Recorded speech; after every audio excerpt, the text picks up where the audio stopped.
আসসালামু আলাইকুম দর্শক শ্রোতা। ১৬ জেলায় বইছে তাপপ্রবাহ, বিভিন্ন স্থানে বৃষ্টির আভাস। দেখুন বিস্তারিত। সারা দেশের ১৬ জেলার উপর দিয়ে তাপপ্রবাহ বয়ে যাচ্ছে। এই তাপপ্রবাহ কিছু কিছু জায়গা থেকে কমে আসতে পারে, তবে তাপপ্রবাহের মধ্যেই রংপুর, ময়মনসিংহ ও সিলেট বিভাগের অনেক জায়গা সহ আরও কিছু অঞ্চলে বৃষ্টির আভাস দিয়েছে আবহাওয়া অফিস।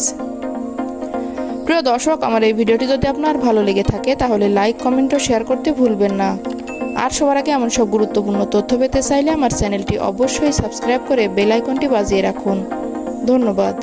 বিজ্ঞপ্তিতে আবহাওয়া অফিস জানিয়েছে, আজ ঢাকা, টাঙ্গাইল, ফরিদপুর, মাদারীপুর, রাজশাহী, পাবনা, সিরাজগঞ্জ, রংপুর, মৌলভীবাজার, চাঁদপুর, নোয়াখালী, বাগেরহাট, যশোর, বরিশাল, পটুয়াখালী ও ভোলা জেলার উপর দিয়ে মৃদু তাপপ্রবাহ বয়ে যাচ্ছে।